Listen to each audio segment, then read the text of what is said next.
My name is Kenny Carter.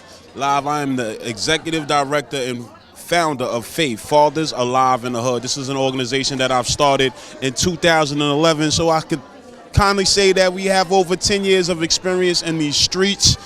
We go to places where individuals really don't go. I can name some of the areas that we've entered in regards to utilizing something called a Jegna program. Jegna is Jegna. It's an Ethiopian word which means protector of a culture, one who isn't afraid to speak truth to power.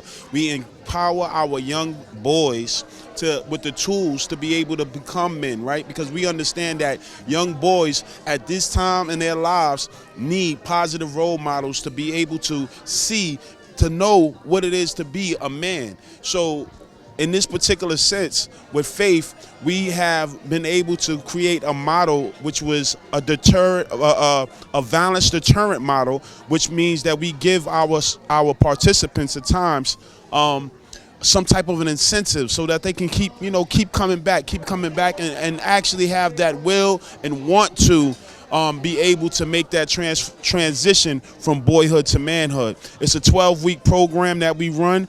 We've been doing this for some years now, and as I said, we've been in places such as Queensbridge Housing Projects, which is one of the biggest housing projects in the world. We've been in Far Rockaway, from Hamels, Edgemere, which is now called Ocean Bay. We've been in Ocean Village. We've also been in 7115. We've also been, I'm just trying to give a little quick track record so you guys can understand, right? Like the severity of what we're doing and where we're doing it at, and the importance of it. And also, we've been in Redfern Housing, right, which is also in Far Rockaway. So then we're gonna take it to Brooklyn, to East New York. We was out in we in Cephalo houses, right, in Brownsville area. We was in Pink houses out in Brooklyn, right. So all of these different developments that I'm naming, these are some areas that a lot of people would not dare to go into at a certain time of the night, the day, whatever it might be, right? But what I do believe is I'm from that, right? So I come from from Queensbridge. That's where I'm from originally. But however, it gives me the insight that is needed to be able to go in these dark areas and shine some light on these subjects that has to be pretty much delegated, right? And one of the key things that we focus on is fatherlessness. Individuals are growing up right now without a father, a physical father. And the worst father to grow up without is a spiritual father, right? So we have to be able to have our young men grounded in understanding that, the Spirit of God dwells within them, and that they can be the light for their friends when they step out of those dark thoughts that they continue to go in.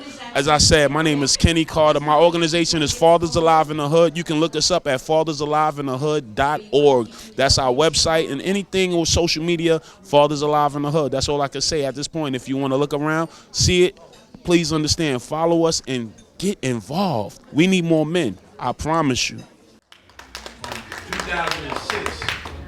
Now, at that particular time, it was the murder of Sean Bell that transpired. I don't know if you guys can remember Sean Bell, right?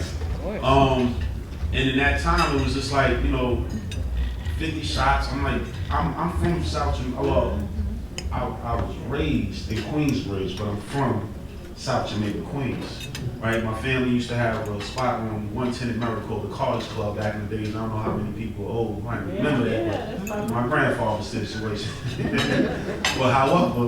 But when this particular thing happened, it was like everybody was marching and everybody was like alert and attentive and on the streets. And I was just like, I cannot continue to live my life normally like I would normally, just every day. So I started getting involved in being an activist. And I was like, no, this can't happen in our life. So, fast forward 6 years after that, a young man by the name of Daryl Adams, he was shot and killed in 40 projects, which is South Jamaica houses. And this happened with Daryl Adams. He got chased by two of his peers from Fox and Guy Brewer, all from the PAL, all the way to South Jamaica houses. And this particular murder was caught on camera and somehow got on YouTube. So when it got on YouTube, it was like 3-4 million views, and it just got on it.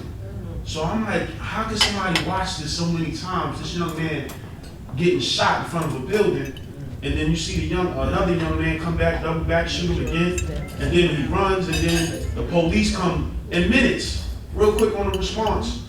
So I'm like, yo, we gotta do something. Like, who just does this, and the community just act like it's nothing? You know, and I'm like, I done went through the whole Sean Bell tribulations, right, where we had, I mean, I done went to the Diamond District. Thousands of people was outside. And I'm like, this is when police killed us, though, right? We got shot by an officer of the law. And I said, so many people responding and reacting, and it's like, all right, this is what we doing? So now here it goes, years later, we killing each other. It's a normal thing in the neighborhood. I said, this is not gonna be a normal day. So I put together my first peace march, a peace walk, right? Our peace walk was orchestrated in, I believe, in May of 2012. And the peace walk it consists of prayer. That's one thing, right? That's the first and main thing. So from point A to point B, as we're traveling, we'll stop in certain locations, and we'll stop and with the community, we pray. And as we're going through these processes, usually from where it ended into where it started. So we ended it in Circle 5 in Rochdale Village. A lot of stuff that I'm telling you, if you go on your YouTube and you put Fathers Alive in the Hood on YouTube, you'll see all of the work that we've been doing through the years from in that YouTube search engine. Because one of the things I really believe is, like, we have to record things, because we're not going to get the media that we need. And people are not going to be informed properly unless you could say, listen, you could go back and look at it and see that what I'm telling you is all about facts. But these are some of the things that created that spark in me, that activist in me that said, listen, enough is enough. If me as a man, if I don't do anything, then that means I'm in agreement. Right? Like they told me in court, they said your silence is agreement. So you got a right to remain silent. I choose not to use that right. I choose to be boisterous in my community and say, listen, our young boys are dying at a rapid rate. And if we don't start doing something about it, then, you know, what is our future looking like? Like, we need more future leaders. We need more doctors, lawyers, judges, entrepreneurs. We need more of that. But the only way we're going to get it is we are able to show them this is what it looked like. This is what leadership looked like. Putting them in a place of authority, having them understand that you don't got to be a follower. Right now, I'm dealing with several young boys, and some of them are in foster care. But their parents entrusted them with me, and they say, Mr. Carter, I see the change, and it's beautiful. And I can sit up there and I can and absorb that and understand that these are the things that's needed. Fatherlessness is real. Mothers been standing up for years. Years. And it's so systematic. I heard somebody talk about the systematic racism. Well, systematically, I believe sometime in the 50s they were saying if you on welfare and you got a man in the house, you ain't getting no check. That's right. So I know how many of y'all seen Claudine. I seen Claudine. That was a good old movie, man. If y'all ain't see it, go see it. Because it's real. These are the things that happen. I say America's one of the biggest corporations. It creates its own problems and it sells the solutions. This problem that we're having right now is not a problem that just got here overnight. This is a process. And the process that we're in right now is so, all I can say is we have to